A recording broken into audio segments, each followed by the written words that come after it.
บิ่งน้ำกันพอคร่าวๆครับเอาละเอาได้แข็งมือแข็งตีนได้เป็นห้องสบายดีนักเรียนปอยังเกาะปสามเขียนได้แล้วบ่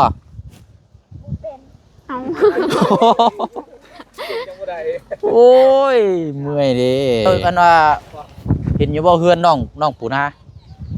อยู่บ้านเก่งดวงลงมาโปนี่หาคูณ10มาสียั่วแล้วเห็ดตัวนี้แหละพี่น้องหาคูณ15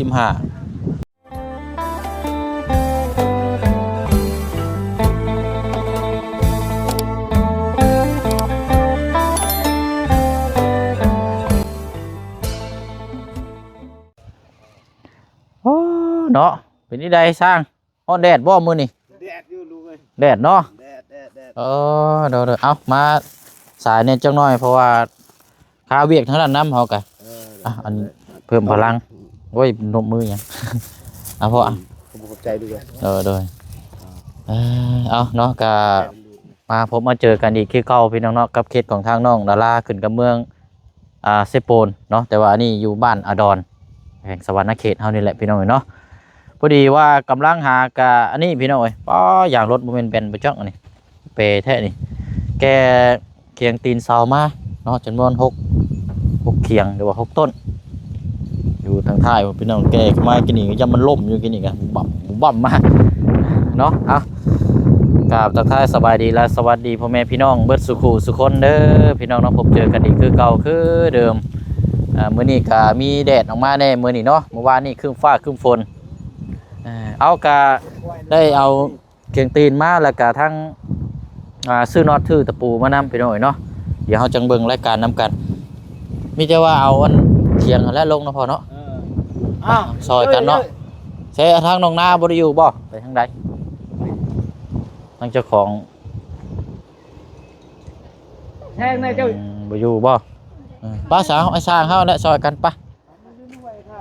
มาพี่ก่อนทุ่มพี่น้องเอ้ย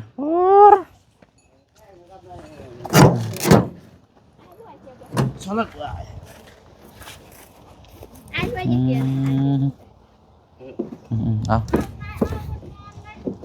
เอา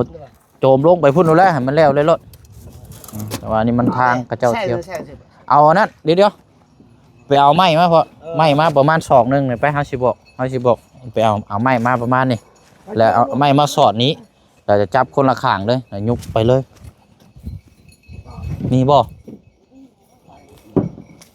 ไม่มากเพื่อนกับเจ้านะ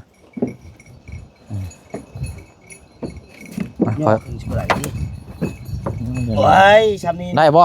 เอาย่าเบาย่าใส่ไปเงินวันนักนอกมาใส่โอ้พี่โอ้คอยก็คอยเอาวางก้อนก็ได้karena jangan lu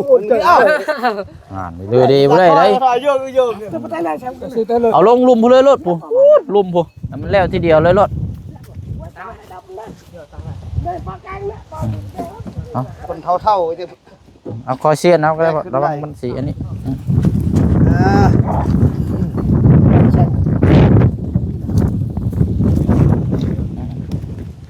เอาตั้งไว้ให้แล้วล่ะตั้งมุมไว้เห็นแล้ว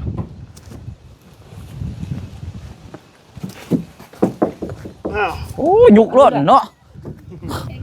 พุ่นล้อนี่ผมกระดักจังผมเจอกูตายเลยเบิ่งเด้อไฟฟ้าตรงนี้โอ้เนาะโอ้ทักกี่ร้อยช่างเขานี่แห้งกี่ร้อยนี่เข้ากับยังอันนี้เนาะทั่วแห่ทีนี้โอ้แห้งกี่ร้อยนี่กินนั่นแหละ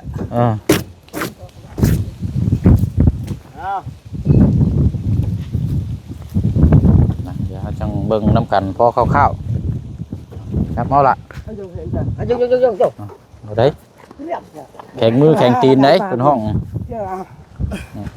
เด้อ ta crack nó có crack chơi cục mà lọt rồi ra dòng ơi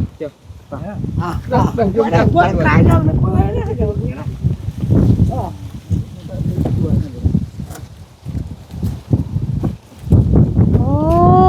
nó cột đi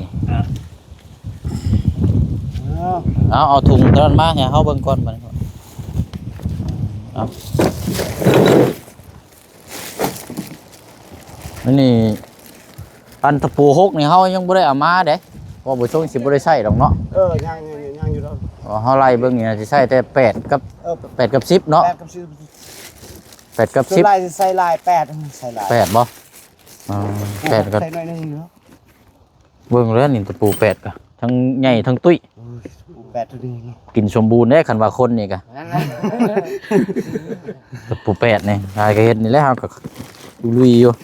ปู8จอยคือบ่พัฒนาตัวปู8จอยตัวนี้มัน8เวียดตัวนี้อันนี้มันอยากอ่อนบ่มันจะใหญ่พอจะแต่ว่าขนาดนี้ขนาดมันใหญ่กว่าเนาะคดไว้ใหญ่คดไว้ดิจังหวะมันลองเบิ่งเอาละบ่สิเอาบ่สิว่าเลือกบ่ของเวียดว่าซุมื้อนี้มันมีแต่ของเวียดซับอยู่สิใดกะเวียดคุ้มบ่เลยบ่ไหนๆทงไหนแกจังอันนี้ตะปู10คันว่ามันบ่พอจังได๋ก็จังว่ากันเนาะนี่แหละลองเบิ่งตัวนี้ก็ได้อยู่ล็อกตัวนี้ก็ได้น็อตมันแล้วจะเบิ่งอยู่หามันพอดีบ่12ตัวกดมากดนะเรานำมา18เป็น18เคยซื้อที่ผ่านมาก็มีแต่18ได้เช่ามี3.8 3.80 บ่ฮอด4บ่บ่เป็นหยังเฮาหารจากตัวนี้ก็ได้เนาะมันมีเขียงสูงอยู่เนาะเขียงมันนี่50เซนความสูงเป็นแวนดูก็ดูมันต่อยจ่อครบแล้วเขาเจอด้านนี้ครบเลยเนาะเอาเก็บไว้รถเอาไม่ได้ไว้ชุมเจ้าแล้วมอบให้ชุมเจ้านั่นนี่ถ้ากันอันเลยแล้วอันว่าวันนี้มื้ออื่นบ่จังสิประกอบแม่มีครบไม้หมดไม้โอ้ถือว่าไล่กบไม้บ่เลยนี่เนาะเดี๋ยวยางไปรอเบิ่งไม้นำกัน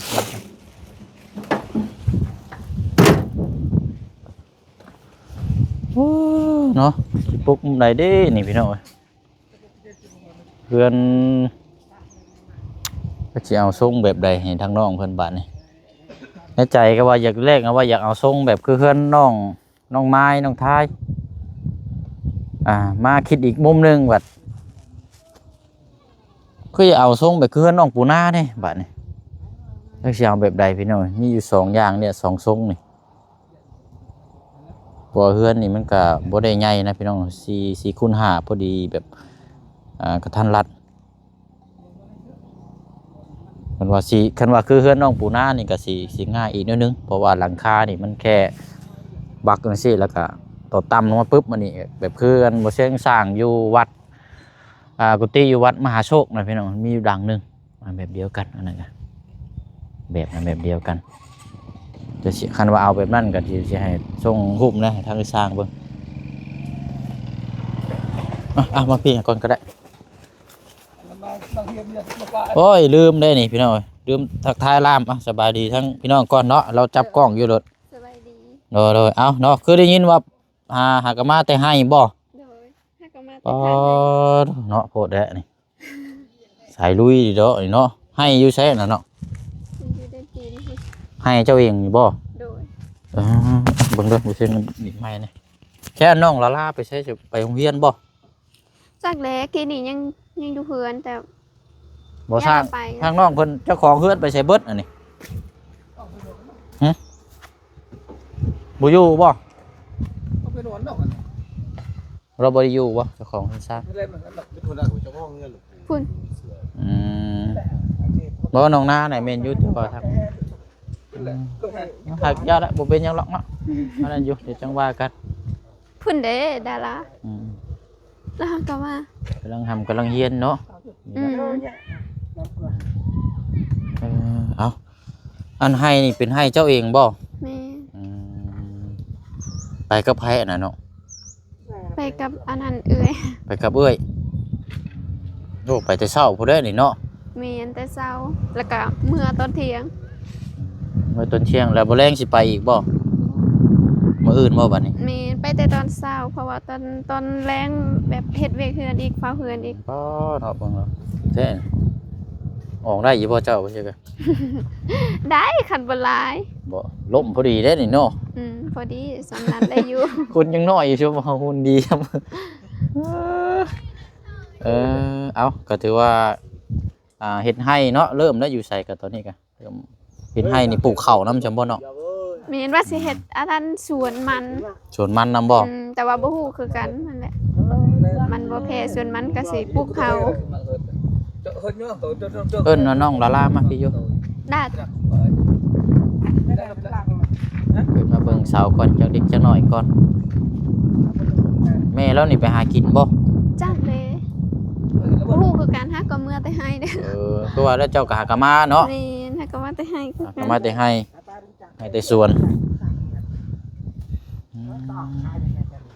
เอ้านักเรียนใช่คือบ่มีปุ่มมีหยัง เขานั่นเลยเด้เขามาแต่ดนแล้วอันนี้ยังบ่ทันไปเรียนเขาก็เอาไว้เลยถุง โดย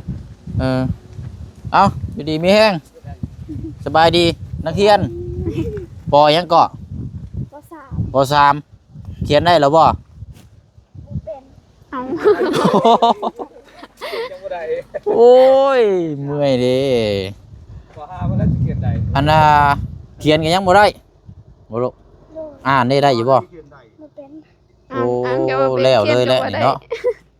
ตายคักบาทนี่พี่น้องปสามอ่านออกเขียนบ่ได้ อ่างบ่ออกสมนะ อืม บ่ทราบ ตายเนาะ ปสามละล่ะ บ่หาใครแน่ โอ้ยเนาะ อยู่เลยตากูก็กี่บ่ทราบ อืมเฮียนอยู่ไสก็อยู่นี่บ่มันแกงโดงนี่บ่กับมันน้องปูนานี่บ่เจ้าเห็นบ่น้องปูนา เห็น เออ หมู่ น้อง กัน น้องปูนาเรายังว่าเรายังเขียนได้อยู่ได้หากกับปสองเท่านั้นรุ่นเดียวกันนั่นแหละนี่กันเนาะน้องปูนาอันนี้ก็12 ปีอันนี้ก็ประมาณเท่าไหร่ก็12บ่12 ปีบ่อายุเจ้าฮอดบ่เนาะ ฮอ เจ้าบ่หาครูพิเศษนี่เราเรียนเก่งได้นี่จบม .7 บ่ได้นี่ นิสัยหักบ่ได้จบคือกันเขียนปอคือกัน มยังเจ้า ปอ ปอบ่ โดย โอ้แต่ว่าอ่านออกเขียนได้อยู่หรือว่า ได้ โอ้หาครูพิเศษเนาะโอ้ยปสามพี่น้องยังอ่านออกเขียนยังบ่ได้อยู่นี่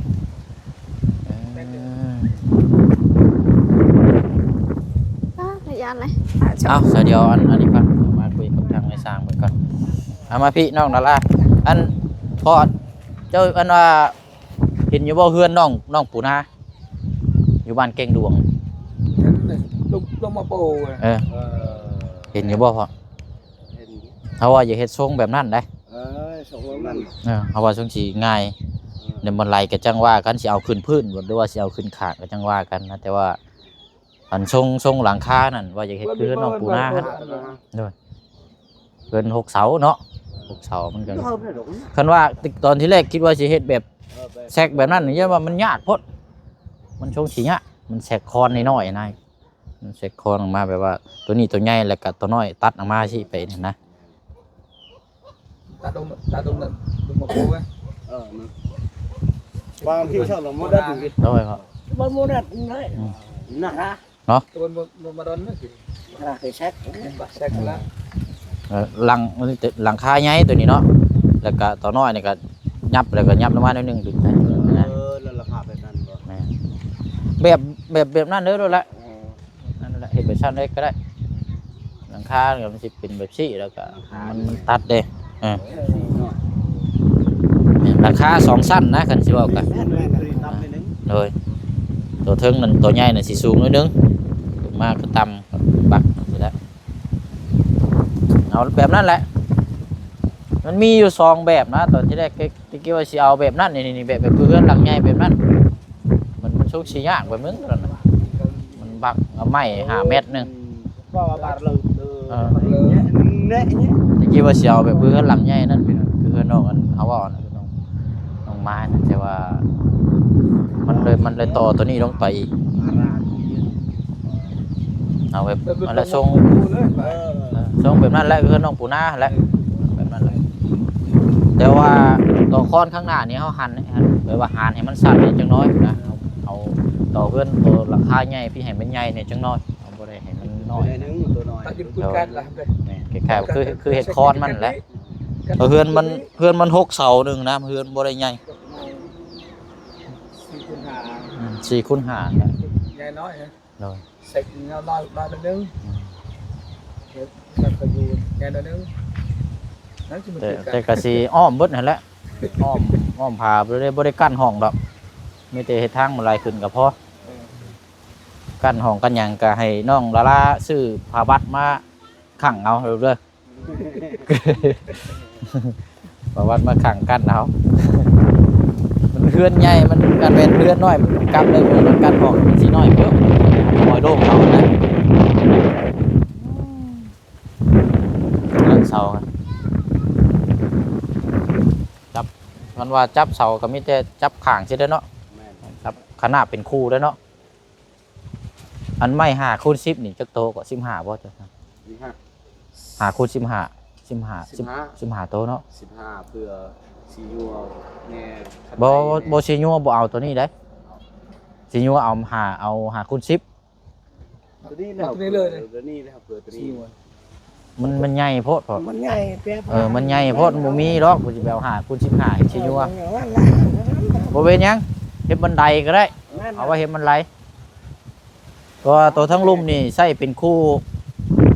ขนาบเลยเนาะ2 4 6ใส่6 โตใส่ตัวเทิงอีกก็ได้เป็น12 โตพอดีละแต่ว่า จะเช่าเป็นน้อยปวดเช่าสิบบาท ใส่ซองมันบ่ได้ ใส่1บ่ ใส่หนึ่ง ใส่1ก็ได้ น้อย ใส่หนึ่งเช่าน้อย เฮาปาดได้เนาะ เช่าน่า ปาดอยู่เด้ ฉันก็เอาย่างละโตเนาะเอาย่างละโตแล้วก็ทั้งเทิงอีกเนาะแต่ว่ามันนั่นก็เอาไว้ใส่บันไดก็ได้5 คนโอ้ยจะไปเอาอันไม่5 คูณ 15ใส่เฮ็ดสิยัวนี่โอ้มันใหญ่โพดมีแต่เอา5 คูณ 10นั่นแหละเฮ็ดสิยัวจะจับใส่ เจ้าthì vềไหลเจ้าอันไหน มันเรือกับ ใส่ บ่ยากหรอกเพราะว่ายังมีเวียดยังหลายอยู่แต่ว่าเฮาเบิ่งนี่บ่เรือหรอก มันบ่เลือ แล้วใหม่ บ่กันใส่สิอยู่ก็เอา6คูณ12คักใส่6คูณ12อ่ะได้เลยน้องก็เกิดเซาน้อยใส่6คูณ12ก็ได้เลยสิอยู่ ฉะนั้นนะเบิ่งน้ำกันอีกเนาะมีหยังก็คุยน้ำกันนะค เบิ่ รับ งเบิ่งเฮ็ด เบิ่งตัวจริงก่อนเนาะ ไปเดี๋ยวต้องไปเบิ่งไม้พี่ก่อนพอเป็นกบพากันกบอันนี้อุ๊บอันนี้พากันคุดเต็มเมื่อวานนี่ยังบ่ไล่อยู่อันนี้เนาะเบิ่งอันนี้เล็กเมียพี่น้องมันเป็นหากไม้แท้นี่เล็กอันนี้นะเล็กแต่สมัยรุ่นสงครามโลกมาตกอยู่นี่พี่น้องจะกินเป็นใส่อย่างเด้นี่นาใช่ไหมเล็กตันเด้นี่เจ้าคุดมาอยู่นี่ใส่มีลายอยู่นี่เนาะมาเบิ่งก่อนนี่5 คูณ 10มาสิยัวแล้วเห็ดตัวนี้แล้วพี่น้อง5 คูณ 15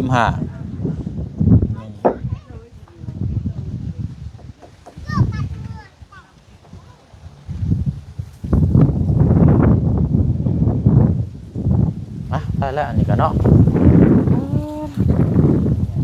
ครบมือก็แม่นประกอบแล้วพี่น้องประกอบแล้วก็ให้พระเจ้าครึ่ง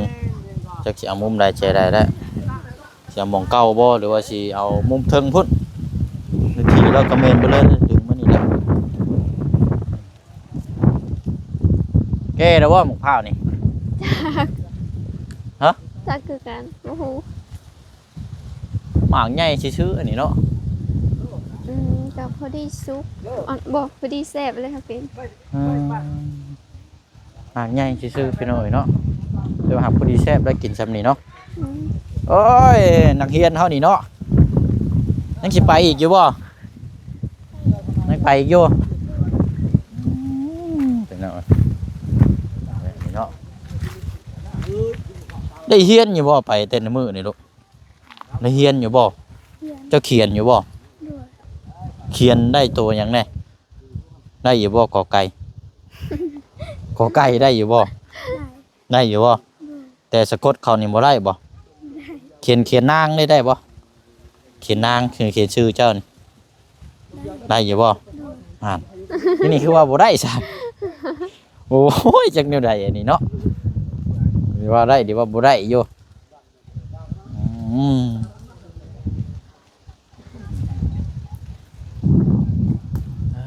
เอาอะไรเนาะเดี๋ยวบอกมาที่นี่ให้แต่ว่าเพราะถ้าแต่ว่าน็อตเฮานี่ได้อันพอดีแล้วเนาะ 12โตวเนาะก็สิมีแต่สามีแล้วเนาะมีหยังเพิ่มเติมจังได๋ก็จังซื้อมาไหมมันขาดหยังก็แล้วชุมเจ้าเฮ็ดเวียกไปปกติเด้อถ้าว่าแบบบ่อันใดบ่เข้าใจก็จังถามเฮาเด้อแต่ว่าทรงนี่เฮ็ดแบบคือเฮือนน้องอันนั้นแหละเฮือนน้องปู่นาเฮือนทั้งพ่อน้องปู่เพิ่นนั่นแหละเอาแบบนั้นแหละจังง่ายทรงง่ายแบบกระทัดรัดพี่น้องเนาะเอากะแจ้งพี่แจ้งน้องน้ำกันอีกเด้อพี่น้องเด้อเนาะบ้านของทางน้องลาลานี่ก็เพราะว่าทางพ่อลุงเนาะก็เพิ่นงบแบบใช้แบบกระทัดรัดพี่น้องเนาะแต่ว่าพี่น้องอยากร่วมสมทบน้ำอยากเปลี่ยนเป็นไม้ฟ้าชรานี่ก็ได้พี่น้องเนาะพี่น้องสมทบซอยกันพี่น้องเนาะว่าทางพ่อลุงว่าจะใช้ไม้ผากระจาดแต่ว่าหากงบและพี่น้องเนาะเขาว่าเรื่องงบกับหลังคาเนาะกับสังกะสีนี่แหละถ้าบ่มีก็แม่นเอาสังกะสีแบบนี้เลยพี่น้องแบบมันก็สิบ่ค่อยทนปานใดตัวนี้เนาะอีกบ่หึงมันก็แดงนะแต่ว่าถ้ามีพี่น้องเนาะถ้ามีก็เอาเป็นอลูซิ่งดีกว่ามีอยู่2อย่างครับบังกบประตูหน้าต่างนี่แหละหารใส่กันเนาะมันก็สิออกมางามน้อยอยู่แต่ว่าน้อยงามนะพี่น้องฉันสิเว้ากันเอาอันนี้เฮาเว้านำเสนอซื่อๆได้พี่น้องเอ้ยแต่ว่าถ้าเป็นไปได้คือเขาว่ามันก็งามแต่ว่าถ้านั่นก็มันก็สิเป็นรูปทรงอีกแบบอีกแนวนึงเพราะว่าใส่ผ้ากระจาดแต่ว่าเรือนโครงสร้างนี่รับรองแน่นอนเรือนน้องเพิ่นนี่จะเป็นโครงสร้างแบบว่าแข็งแกร่งแล้วก็อีกหลายปีเพราะว่ามีแต่ใช้ไม้แบบอย่างดีเลยแบบว่าเพื่ออนาคตนะพี่น้องถ้าบ่ได้ใช้ไม้ผ้าชิลากับผ้ากระจาดถ้าครอบครัวเพิ่นหาเงินได้เงินหยังก็จังเอาไม้ผ้าชิลาใช้ประมาณนี้ ตัวจักเลยเนาะมันคนกินเงี้ยไปตัวเฮ็ดไหน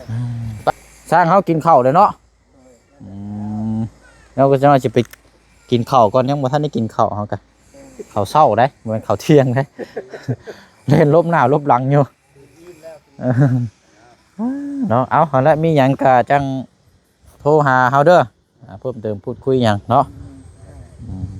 มื้ออื่นก็ติดตามเบิ่งนำกันประกอบตัวนี้นี่อะไรกบเป็นนำกัน3คนประกอบน้ำกบน้ำเนาะคอยเฮ็ดไปบ้านนี้ไอ้ดอกเป็นเดืองทุ่มเลยพี่น้องเนาะนาดีรอตัวนี้เนาะวันนี้พี่น้องเนาะตัดภาพมาก็สิได้ขอจบคลิปล่ำลาเพื่อนพี่น้องไปอีกคือเก่าคือเดิมเลยพี่น้องเด้อเนาะเบิ่งวันเวลาถ้าว่าทันก็สิได้ออกไปซื้อตะไคร้มอบให้ทางไอ้เจืองเนาะเพื่อปักหลักเสากำแพงเราเนี่ยทั้งนั้นกับพี่น้องเนาะปะเนาะมื้อนี้ก็ถือว่ามอบตีนเคียงเนาะมาไว้ก่อนพี่น้องเอ้ยเฮ็ดไปตามขั้นตอนมื้ออื่นก็แม่นให้สร้างดำเนินการประกอบแล้วก็ต่อไปวันเวลาพร้อมก็แม่นมือดีมืองามยุกและบัดนี้พี่น้องเอ้ยเนาะลาพี่ลาน้องไปก่อนพบพ่อกันในคลิปหน้าเด้อพี่น้องเด้อเนาะพบเจอกันใหม่เนาะสบายดี